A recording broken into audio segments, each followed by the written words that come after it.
1 Samuel 16, versículo 1.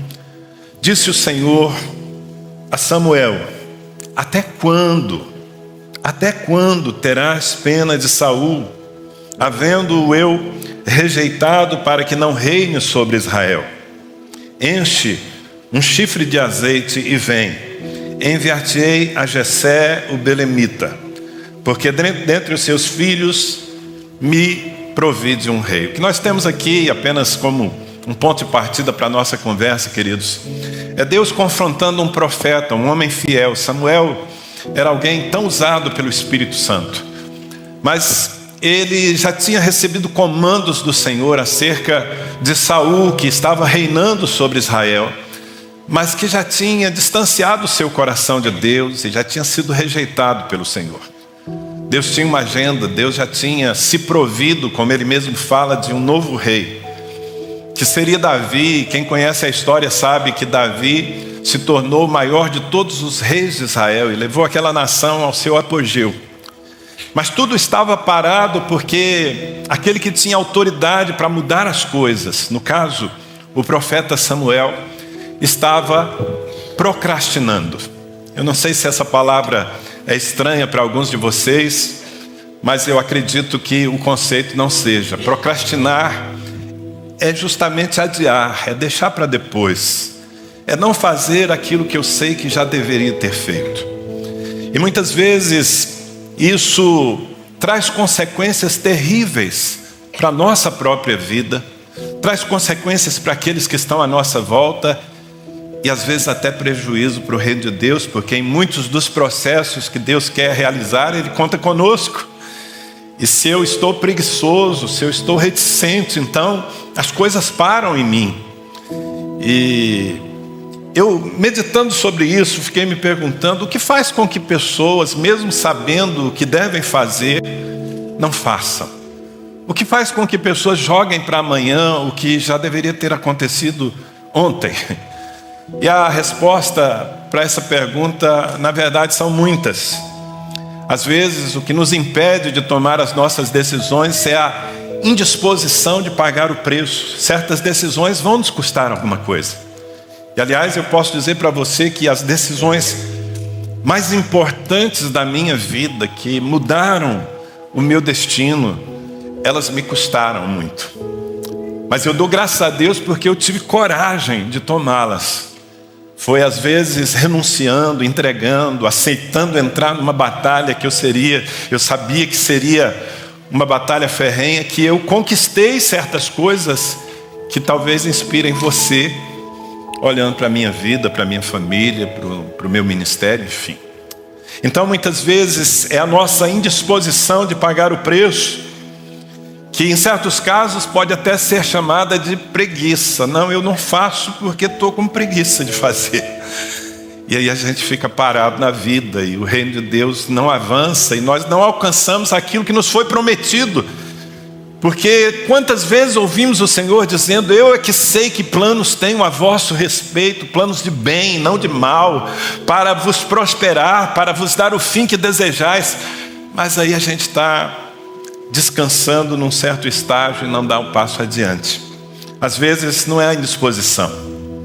Há pessoas que não decidem porque estão presas em cadeias emocionais, cadeias sentimentais, são verdadeiras escravidões da alma, que acabam amarrando as pessoas em hábitos, em relacionamentos, em ambientes nocivos, e elas não veem em si força para romper com tudo aquilo e avançar com Deus. Às vezes, o que nos impede é o medo. Nós temos medo de decidir, nós temos medo de enfrentar o desafio de certas decisões. E o medo é paralisante, não é? Acho que poucas gerações têm experimentado o chicote do medo tanto quanto a nossa. Muita gente se tornou escrava do medo, não ousa, não avança nos negócios, não almeja algo melhor, não entra num casamento, não gera filhos, a bênção de gerar filhos, mas há tantos casais que não geram filhos porque têm medo do desafio. Verdade ou não? E eu estou falando aqui de coisas que acontecem, inclusive, na vida de pessoas que têm um bom relacionamento com Deus. De pessoas que em outras áreas têm até uma certa maturidade, mas que estão travadas em alguma dessas situações. Outras vezes nós não damos o passo que temos que dar porque nós nos acostumamos à zona de conforto. Sabe, eu chamo de zona de conforto aquilo que não é o ideal, não é aquilo que eu sonhei, não é aquilo que Deus prometeu, mas como eu já me acostumei naquele estágio de vida, eu já me acostumei com aquela dimensão de ministério, eu já me acostumei com aquele nível de sucesso ou de sobrevivência profissional, então, para mim tá bom, eu fico ali mesmo, porque romper a zona de conforto parece mais difícil do que suportá-la. Eu me lamento, porque às vezes eu olho para certas ovelhas minhas e eu digo, gente, esse cara tem um potencial enorme. Os dons que Deus colocou na vida dele são tão tremendos, tão evidentes, mas ele não consegue se enxergar no espelho como deveria. Está patinando a vida, tem 5 anos, 10 anos, 15 anos. E não sai do lugar, não porque seja vítima de alguma situação, mas porque simplesmente se acomodou ali a uma zona de conforto. Há pessoas que procrastinam porque, na verdade, são ignorantes, no sentido de falta de conhecimento. Ela nem sabe o prejuízo que está levando por não tomar as decisões. E aí fica achando que está tudo normal. Sabe, até mesmo manipulação demoníaca pode explicar a paralisia de algumas pessoas, inclusive dentro da igreja. Há demônios que atuam na vida das pessoas, impedindo-as de seguir, de avançar. E para esse tipo de caso é preciso libertação, é preciso uma palavra de autoridade. Eu estou aqui nessa noite para trazer essa autoridade sobre a sua vida, para liberar você para crescer, para avançar, para ser feliz, para produzir, para experimentar coisas novas em Deus, porque Ele tem nos falado tantas vezes acerca daquilo que quer fazer. Sabe, irmãos, são tantas áreas. Eu vivo cuidando de gente há muitos anos, então a gente acompanha os desafios e os dramas das pessoas. E apenas para dar alguns exemplos do que a procrastinação, você já entendeu essa palavra, não é? Alguns exemplos do que a procrastinação pode provocar, até mesmo num lugar abençoado como esse. Então são pessoas adoecidas porque, por exemplo, não rompem relacionamentos ou não saem de certos ambientes nocivos que as destroem, mas elas estão presas e não tomam a decisão de se apartar daquilo. São crentes que não quebram cadeias de pecado, como por exemplo a pornografia. Há casamentos que estão por um fio porque um homem ou uma mulher se entregou ao hábito, ao vício da pornografia, e às vezes ninguém sabe aquilo que ele faz no oculto. O Espírito Santo já cobrou, ele já ouviu tantas palavras, mas não toma a decisão de se colocar na luz, e aquilo vai não apenas prendendo a alma daquela pessoa, eu digo homens e mulheres, muitas vezes passam por esse tipo de situação, mas não é só algo que vai deformando o caráter, mas aí a vida sexual do casal é afetada, porque aquilo que ele consegue acessar numa internet não pode ser reproduzido num leito santo, num casamento puro, e daqui a pouco esse casal está se separando e ninguém entende por quê. Porque alguém entrou em cadeias e não buscou ajuda para quebrar, não teve coragem de se colocar na luz, não cortou as raízes daquele mal. São exemplos, e ao dar esses exemplos, eu estou aqui tentando chamar a sua atenção para quão importante é que nós decidamos, que nós façamos o que tem que ser feito, porque os prejuízos podem ser muito grandes. Há pessoas que, como eu disse, embora tenham um potencial enorme, elas não prosperam na vida. não prosperam financeiramente, profissionalmente, porque são acomodadas, não estão dispostas a se prepararem mais, a investir num curso.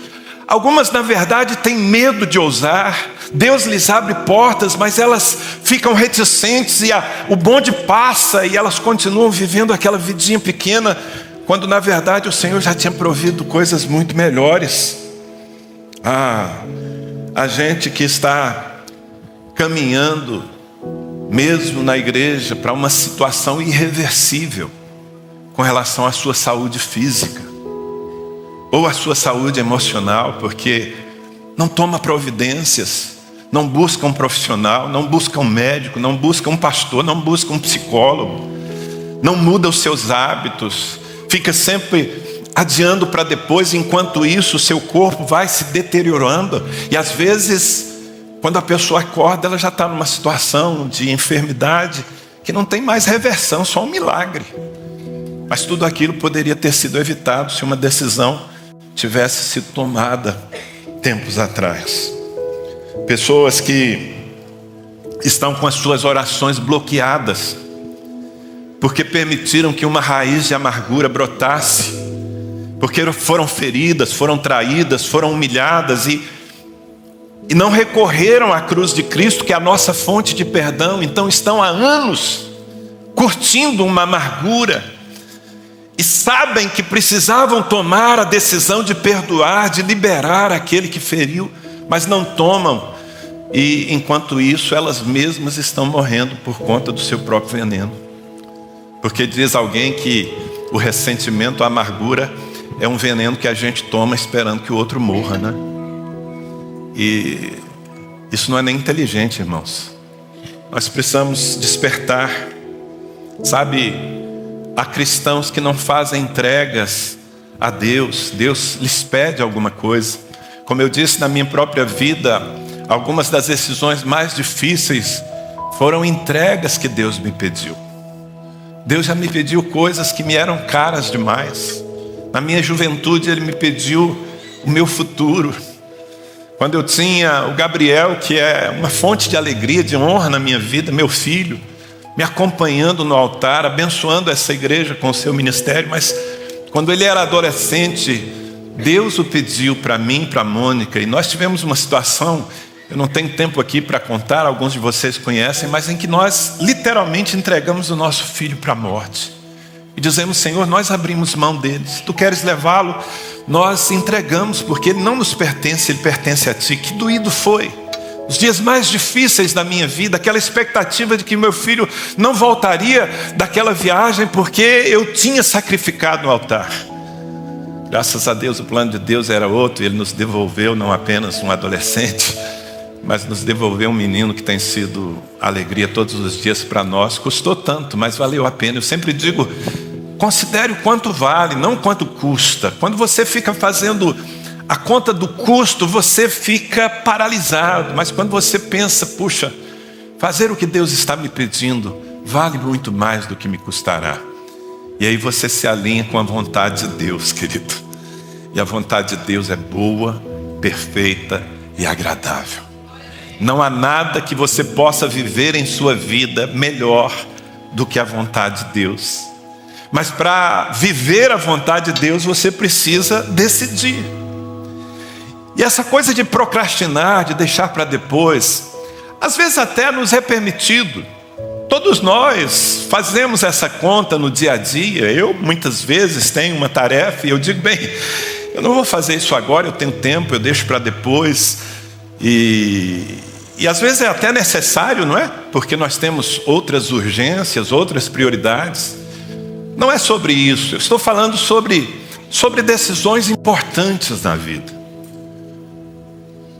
E que nessa noite, além de chamar a sua atenção para esse tema, eu quero ensinar você a medir a importância de uma decisão. Porque eu acho que se nós tivermos um parâmetro para medirmos a importância de uma decisão, então nós poderemos tomar essa decisão ainda que ela nos custe.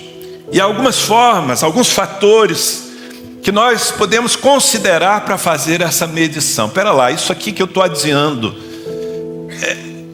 qual é o nível de prejuízo que essa minha atitude está trazendo? Bem, eu queria lhe ensinar sobre isso. E o primeiro desses fatores que você precisa considerar é a urgência de uma decisão. Diga comigo, a urgência. A urgência de uma decisão. Ou seja, quanto prejuízo já está sendo produzido por causa da minha procrastinação. Porque às vezes você deixa para depois e aquilo não está ainda trazendo prejuízos. Seria melhor se você fizesse, mas você ainda tem uma folga.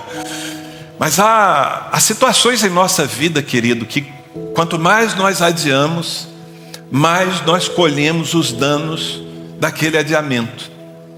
Jesus, certa vez, falando com seus discípulos sobre os últimos dias, aliás, os últimos dias que eu acredito nós já estejamos começando a viver, Jesus disse que o mundo e a igreja também viveriam um tempo de muita pressão, de muita tribulação.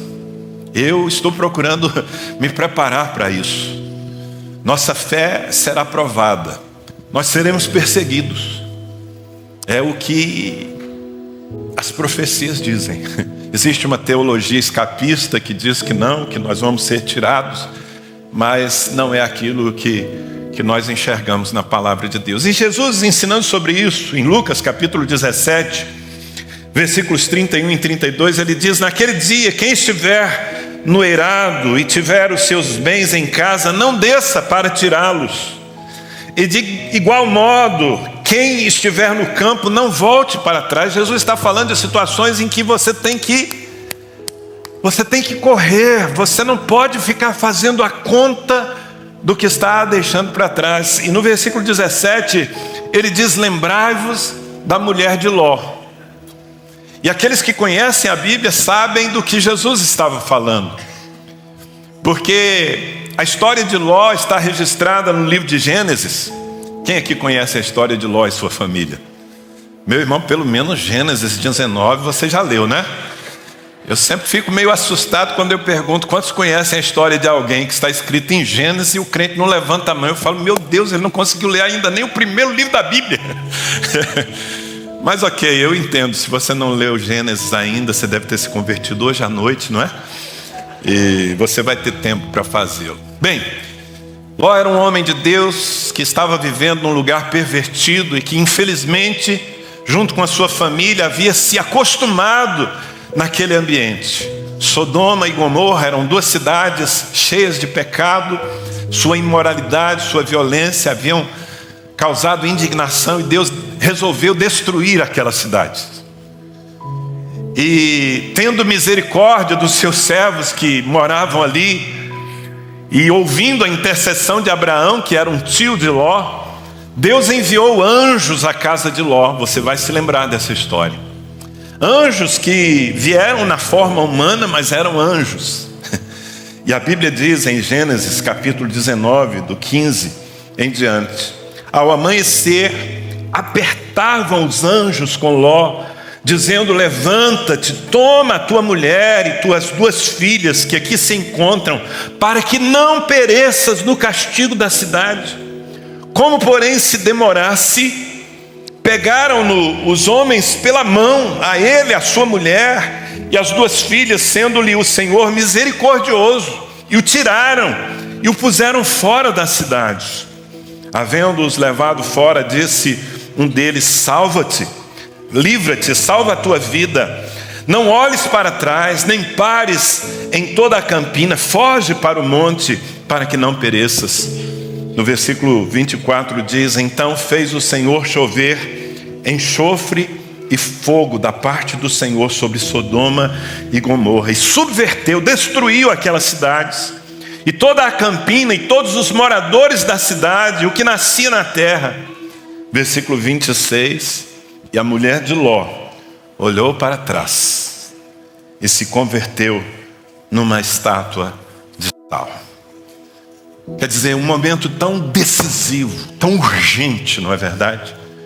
Mas aquela pessoa estava presa à sua vidinha, quem sabe até mesmo presa ao ambiente de pecado daquela cidade. Mesmo Deus tendo a misericórdia de empurrá-los, ela estava olhando para trás, estava resistente em obedecer. Hoje, se você for a Israel, aliás, eu tenho um plano de, em setembro do ano que vem, levar uma caravana a Israel. Seria muito bom se você fosse comigo, que tal? Bem, você precisa desejar, você precisa sonhar e você precisa juntar dinheiro para isso também. Mas vale a pena. Bom, se você for a Israel, certamente nós vamos visitar a região do Mar Morto.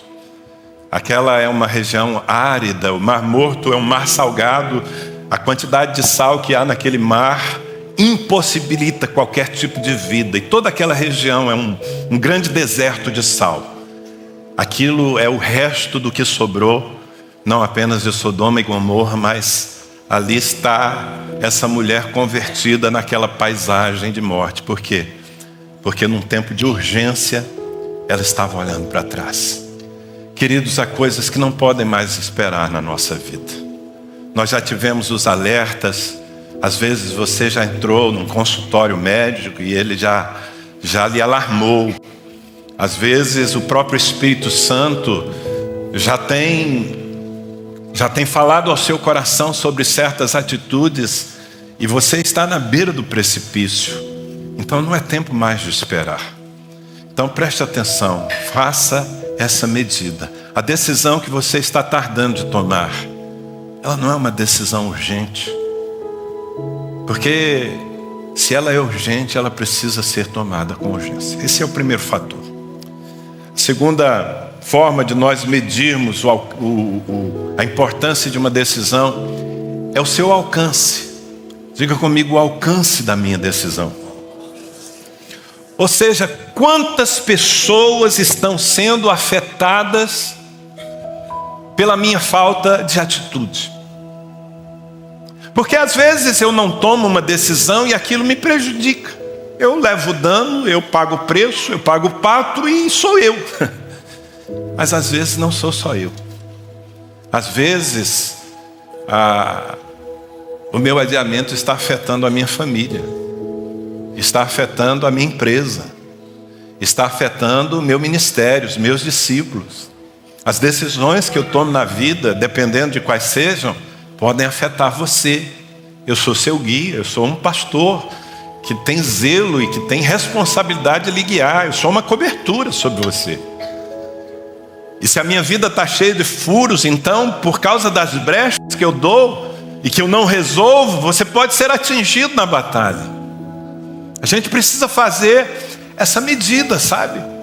Um dia, o rei Davi viveu um drama muito difícil, porque o seu filho, um dos seus filhos, Absalão, se tornou seu pior inimigo. Por causa de amargura guardada no coração, aquele rapaz se levantou contra o seu pai. E a Bíblia diz que Absalão levantou uma revolta em Israel contra o trono de Davi. Aquilo provocou inclusive guerras. Imagine um filho se tornando o pior inimigo do seu pai. E por misericórdia de Davi, por misericórdia da nação de Israel, Deus fez com que Absalão perecesse numa batalha. Ele morreu. E Davi, embora estivesse sendo atingido pelo filho, o amava. Todo pai ama, se tem um coração correto, não é? E quando Davi ouviu que Absalão havia morrido no campo de batalha, Davi entrou numa lamentação. Ele entrou, eu acho que eu posso dizer, numa depressão. Ele entrou num luto que é normal, não é? É necessário até, você perde alguém querido e você entra num luto. É um processo de cura que você tem que passar. Então você sangra, você chora, você sente. Mas sabe, luto precisa ter limite. Uma perda nos fere, mas chega um momento em que nós precisamos nos levantar. O problema é que Davi havia se entregado àquela lamentação e não se levantava. E enquanto isso, toda a nação de Israel estava esperando por direção. E Deus usa um dos servos de Davi, chamado Joabe, um militar, que o sacode.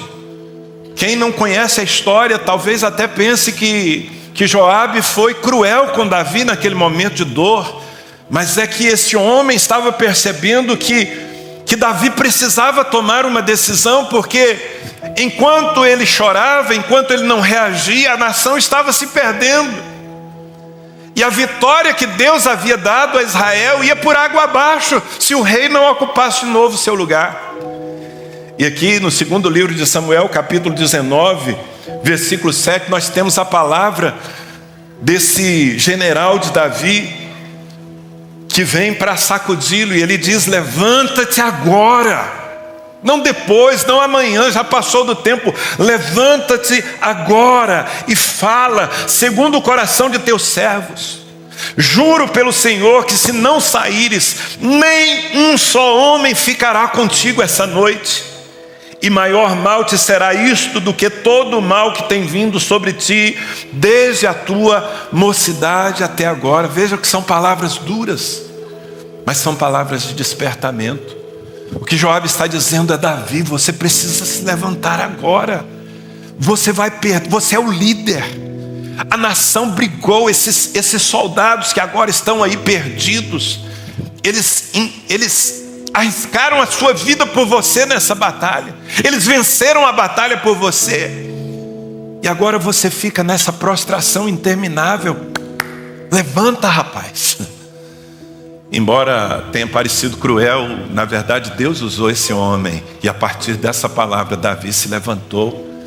Davi sacudiu o pó. Davi assumiu uma nova postura e levou Israel ao seu apogeu, eu posso dizer. Sabe, irmãos, às vezes a nossa falta de decisão está prendendo outras pessoas, está desanimando outras pessoas, está expondo outras pessoas. Se você é chefe de família, se você é um pai ou mesmo uma mãe, sabe, atrasar as coisas pode gerar perdas irreparáveis na vida dos seus filhos. Então é preciso decidir. Um terceiro fator que pode nos ajudar a fazer essa medida é a exclusividade, ou eu poderia dizer a responsabilidade da decisão. A pergunta é: quem mais pode fazer o que me está sendo cobrado? Porque às vezes você não faz, mas há quem faça. Às vezes você não toma a decisão, mas alguém, até que não tem a responsabilidade que você teria, se apresenta e resolve. Isso não quer dizer que você fica desculpado pela sua ausência. Mas em muitas ocasiões, queridos, se nós não fizermos, se eu não fizer, ninguém pode fazer. Compete a mim.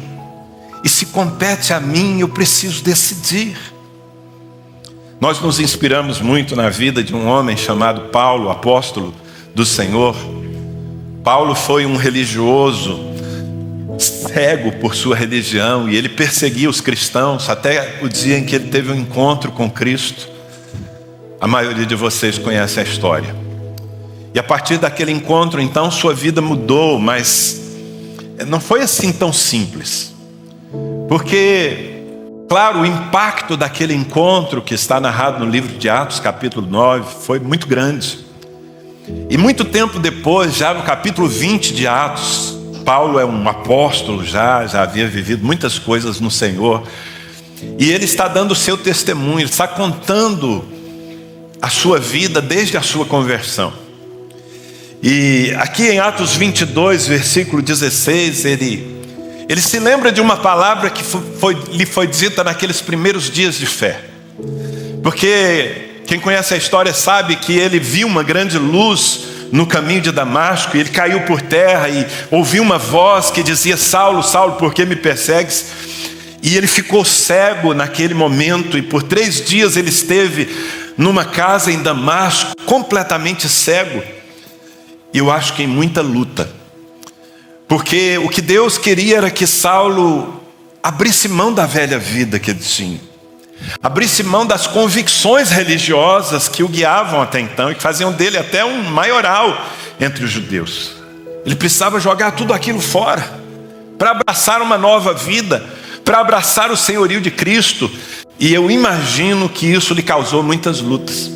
E aqui no capítulo 22 de Atos, ele conta que entrou um irmão na casa onde ele estava, um irmão chamado Ananias. Foi o seu primeiro discipulador. E Ananias lhe disse muitas coisas naquele primeiro encontro. Ananias disse: Saulo, Deus te escolheu para ser um instrumento em suas mãos, e você vai levar o evangelho não apenas ao teu povo, mas você vai levar o evangelho aos gentios. Mas há uma palavra que ele, muito tempo depois, se lembra, que ele repete, que ele ouviu naqueles primeiros dias. Versículo 16 de Atos 22. E agora, por que te demoras? Levanta-te, recebe o batismo e lava os teus pecados, invocando o nome de Jesus. Isso me dá a entender que durante aqueles 3 dias ele estava na luta entre tudo o que ele cria e tudo aquilo que ele tinha vivido naquele encontro com o Senhor. Mas ele tinha ainda que tomar uma decisão. E quando Ananias entra na sua casa, na casa onde ele estava, a palavra de Ananias é: você está demorando demais. Por que te demoras? Levanta-te agora, batiza-te nas águas. Ou seja, você sabe que o batismo não é só um banho que a gente toma, é uma renúncia à velha vida. Lava os teus pecados e invoca o nome de Jesus. Era algo que só ele poderia fazer. Ninguém poderia fazer por ele. Era uma decisão pessoal. Você acredita que a gente que está na igreja há meses, às vezes há anos, e não toma uma decisão como essa? É um frequentador de igreja, mas não se compromete, não busca o batismo. Alguns buscam o batismo, mas tomam só um banho, porque na verdade não se comprometem com a nova vida, não se comprometem com a vida da igreja. E com tudo isso estão tardando coisas. Já pensou, querido, se Saulo naquele momento não decidisse, não atendesse ao chacoalhão que Ananias estava trazendo, e ele ficasse reticente e finalmente não abraçasse a fé cristã, nós teríamos perdido aquele que, pelo menos no meu julgamento, foi o maior de todos os apóstolos em todos os tempos. Tudo dependia de uma decisão, e obviamente aquela decisão era uma decisão difícil de tomar. Ainda bem que ele disse sim, se levantou, foi batizado, se comprometeu com a igreja e viveu a sua vida por ela. Quantos estão entendendo? Amados, há momentos em que ninguém pode fazer por nós, nós temos que agir. A quarta ótica pela qual nós devemos medir as nossas decisões é sobre o impacto delas. Que poder vai ser liberado sobre ambientes, sobre pessoas, se eu quebrar a inércia? Se eu finalmente fizer o que eu tenho que fazer, o que vai acontecer como consequência disso? Qual é o impacto da minha decisão?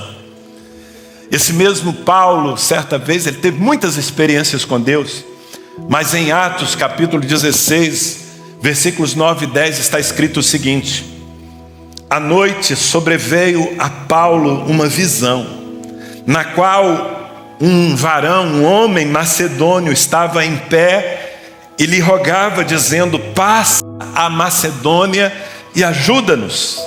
Assim que teve a visão, imediatamente procuramos partir para aquele destino, concluindo que Deus nos havia chamado para lhes anunciar o evangelho. Percebe? Eles tinham tentado ir para uma certa região, o Espírito Santo fechou as portas, e numa noite Saulo tem essa visão de um varão, um macedônio que se apresentava a ele. Foi um sonho, e dizia: passa a Macedônia, vem para a nossa região e nos ajuda. Ele entendeu aquilo como uma voz de Deus, como um sinal do céu.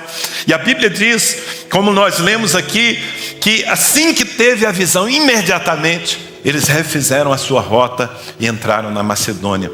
E amado, como consequência disso, algumas das igrejas mais poderosas do primeiro século nasceram.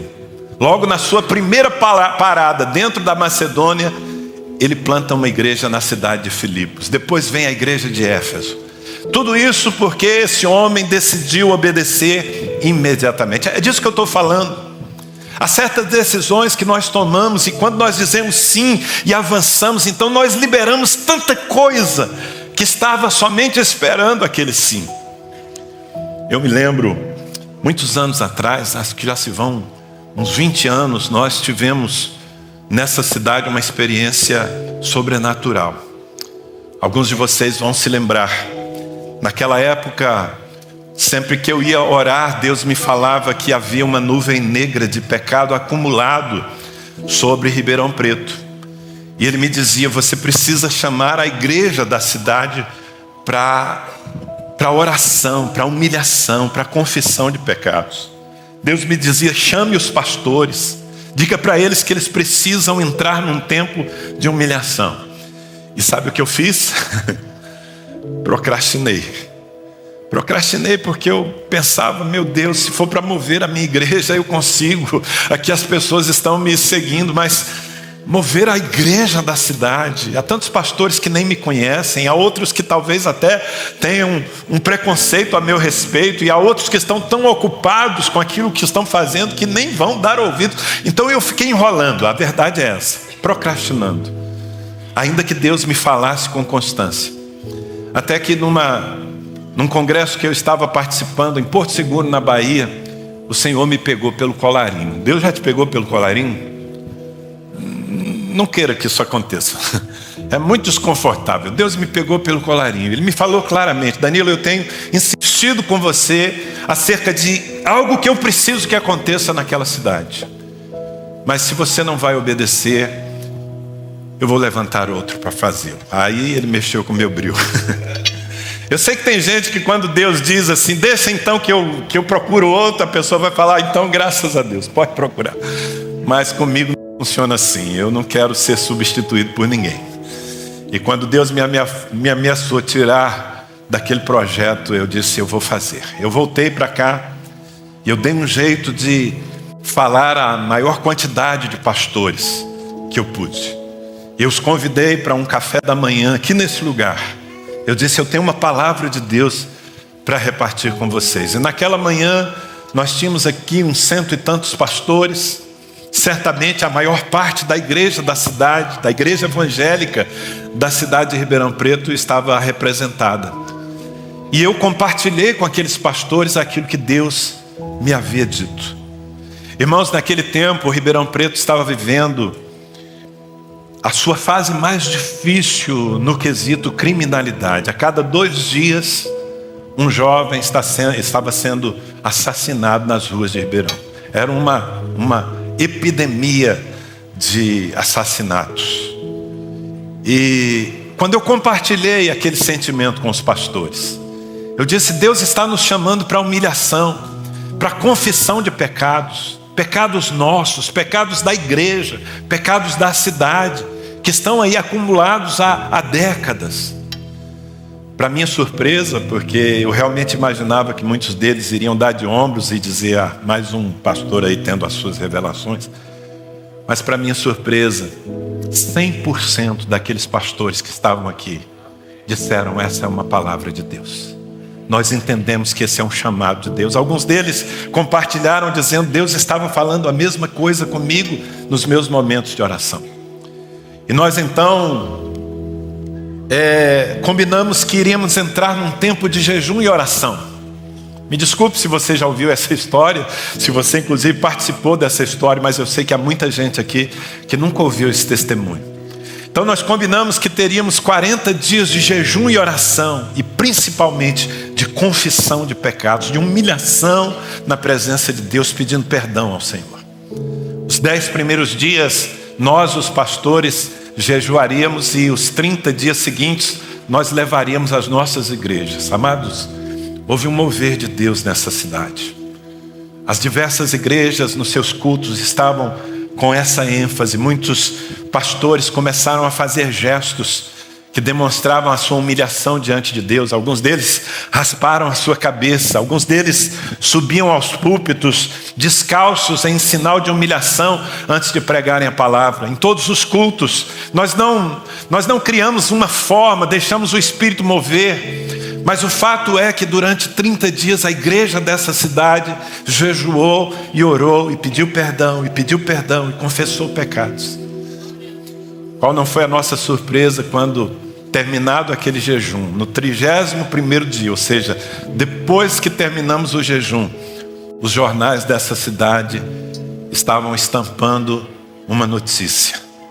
Pela primeira vez em muito tempo, Ribeirão Preto tem 30 dias sem registrar um homicídio sequer. Exatamente aqueles 30 dias em que a igreja estava se humilhando e orando e intercedendo, Deus fechou a boca da morte violenta nessa cidade. Na sequência, nós resolvemos pedir uma audiência com o prefeito. O prefeito que estava dirigindo a cidade não era um político de carreira, era um empresário que tinha assumido a prefeitura porque o prefeito saíra para o ministério. Seu nome era Gilberto Magione. E nós marcamos então uma audiência com o prefeito.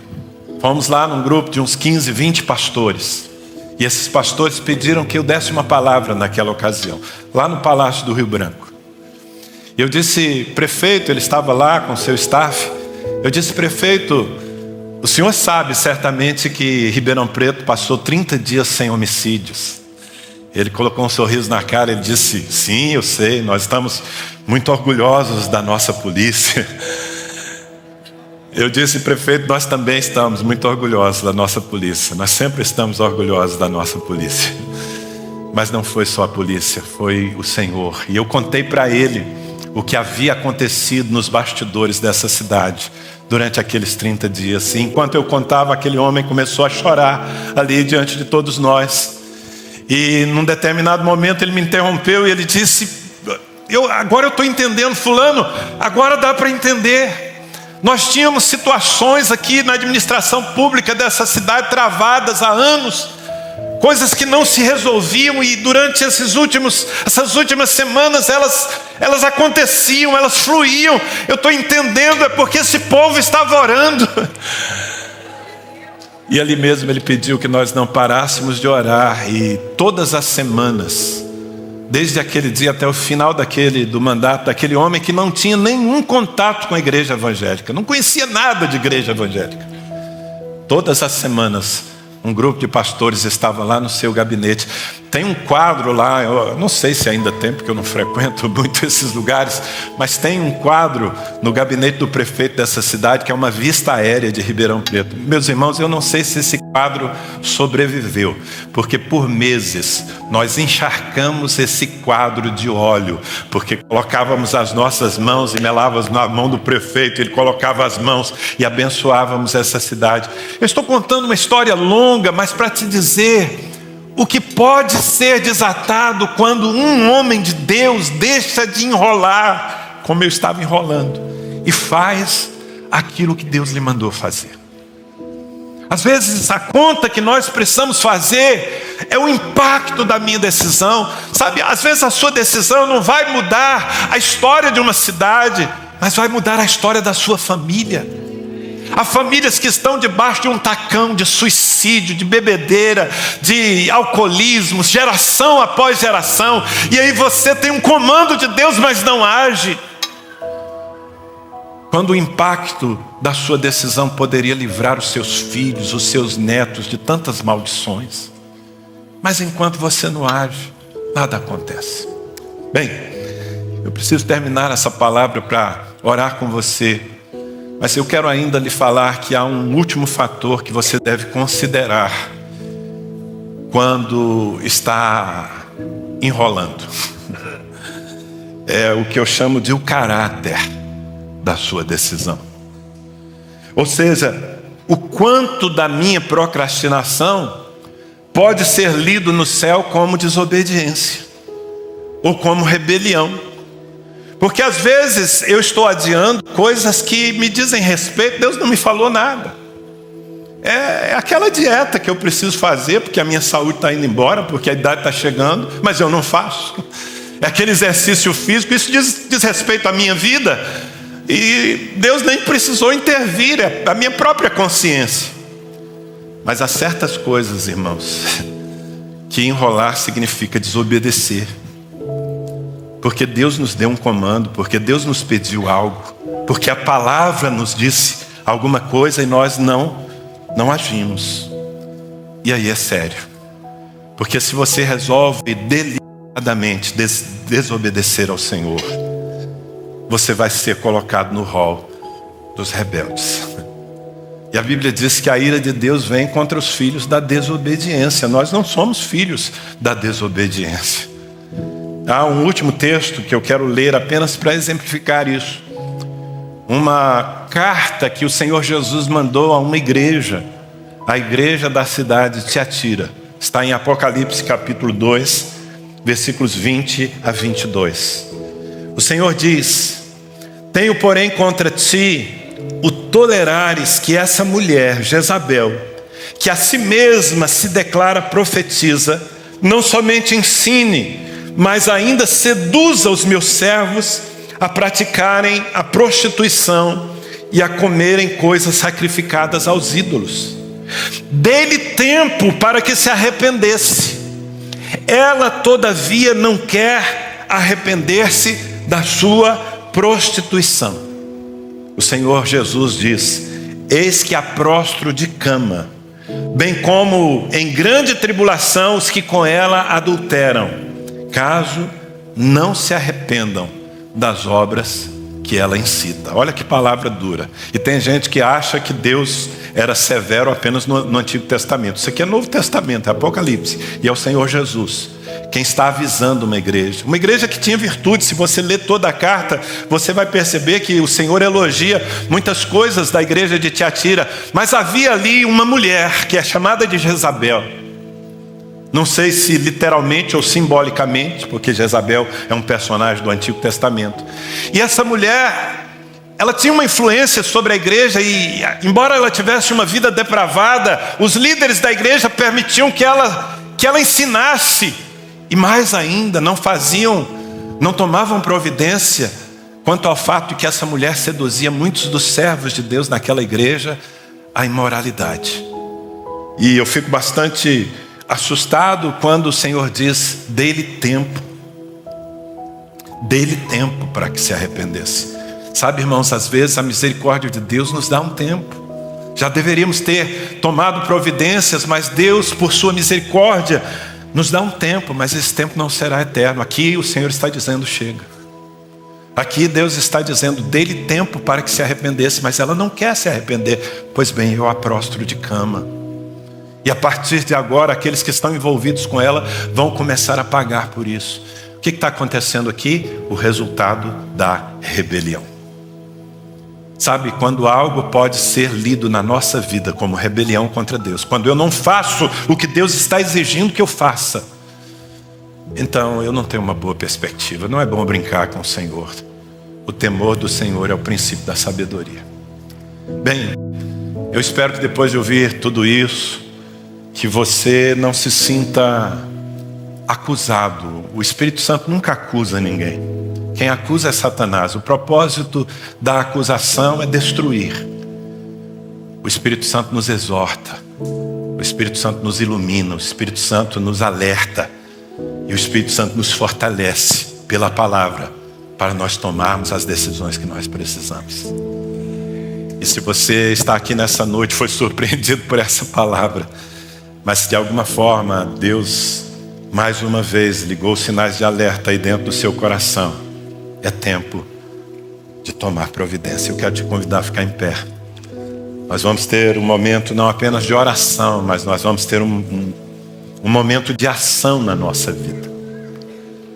Ele, em seu amor, não trouxe você aqui apenas para ouvir uma palavra, achar interessante, pensar um pouco, mas ficar na mesma. Não. O que o Espírito Santo quer é provocar em nós a atitude que já deveria ter sido tomada. Pode ser em relação à sua vida pessoal, sua vida emocional, à sua santidade, à sua vida profissional, aos seus relacionamentos.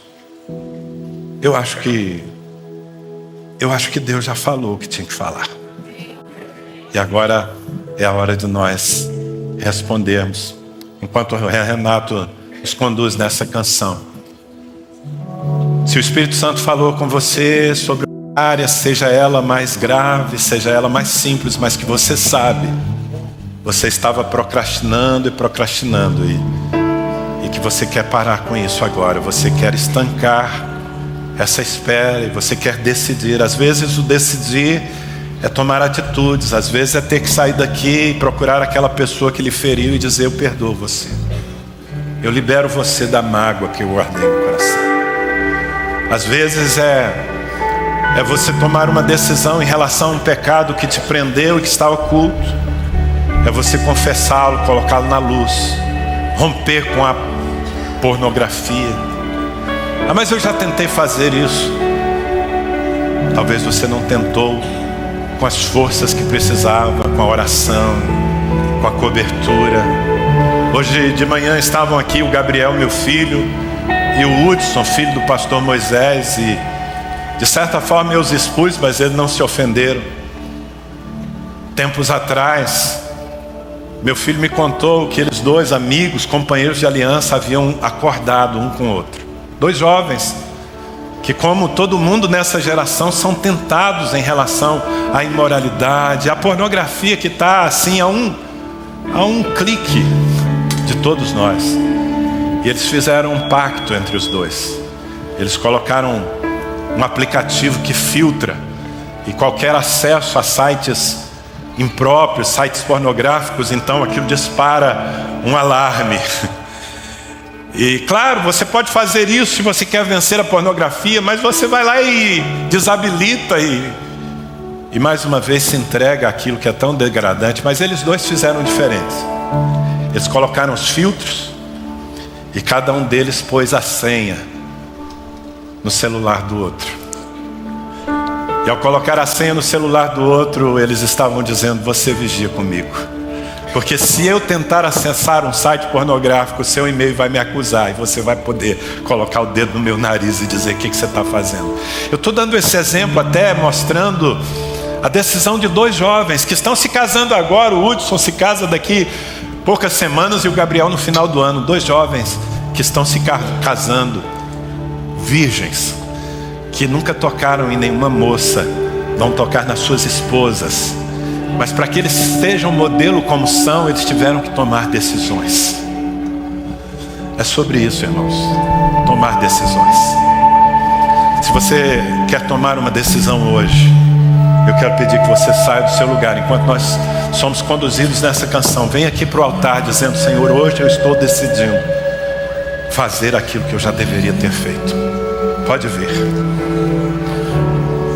Eu quero orar por você, eu quero abençoar a sua decisão.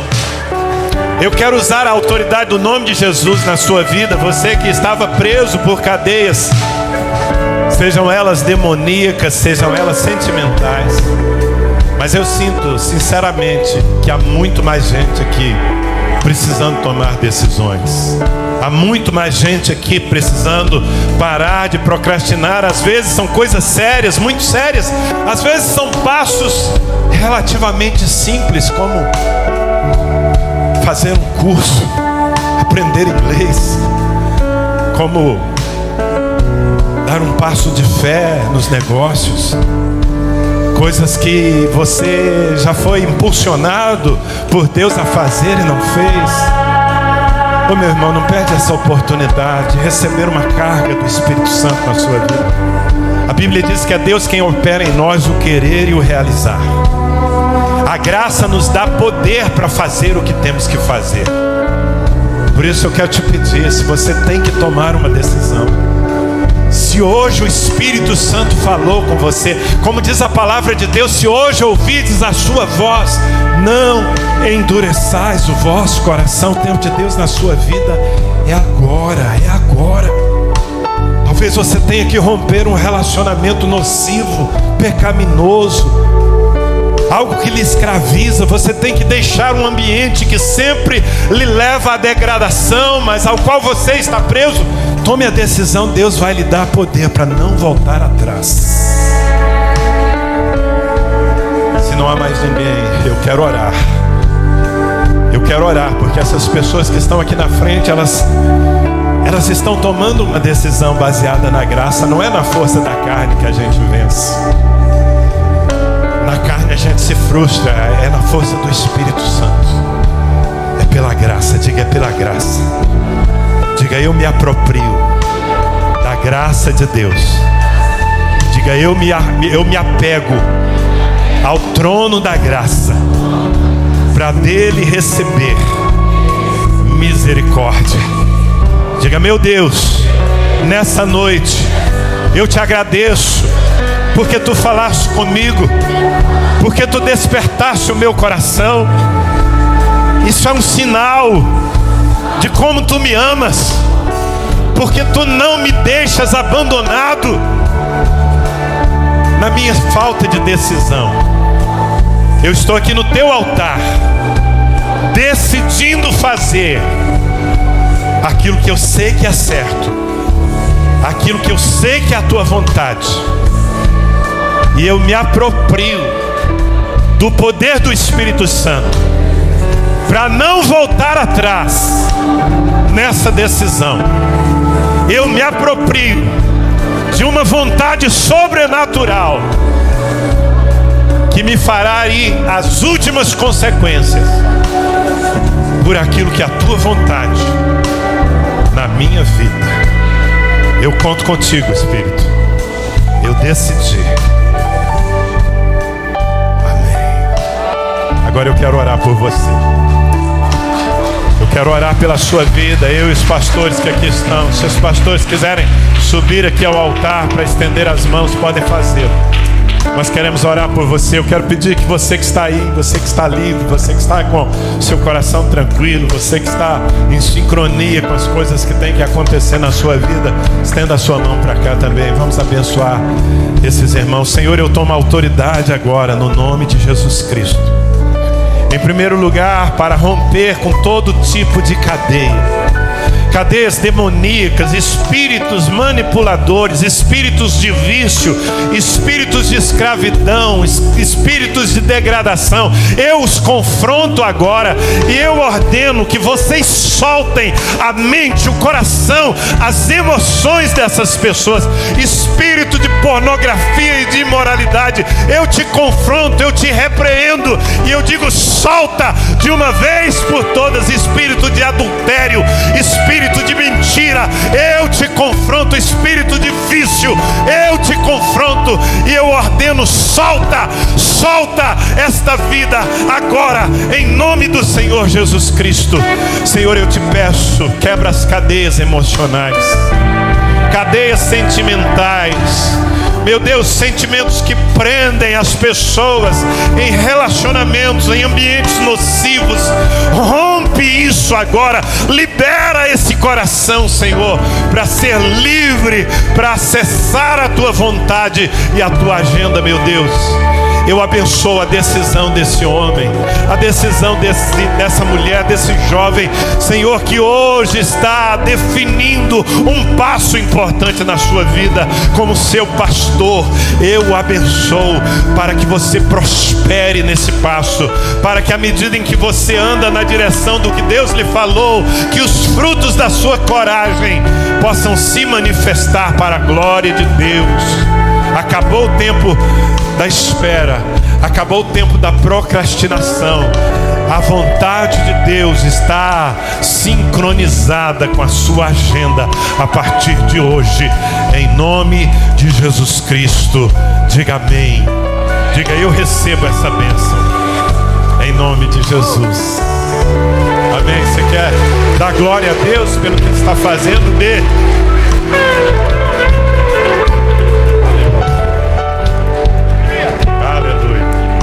Gente do céu, só a eternidade vai revelar quanta coisa está sendo liberada. Agora veja bem, leve as últimas consequências do que você está fazendo no altar. Se tem que procurar pessoas, procure. Se tem que se afastar de lugares, se afaste. Faça aquilo que Deus lhe mandou fazer. Amém? Levanta a sua mão, eu quero te abençoar. Que o Senhor te abençoe e te guarde. Que o Senhor levante o seu rosto sobre ti e tenha misericórdia de ti. Que o Senhor sobre ti faça resplandecer o seu santo rosto e sempre, sempre te dê shalom, shalom. Que tudo te vá bem, em nome de Jesus. Tenha uma boa semana. Aproveite as oportunidades, dê glória a Deus por tudo, em nome de Jesus.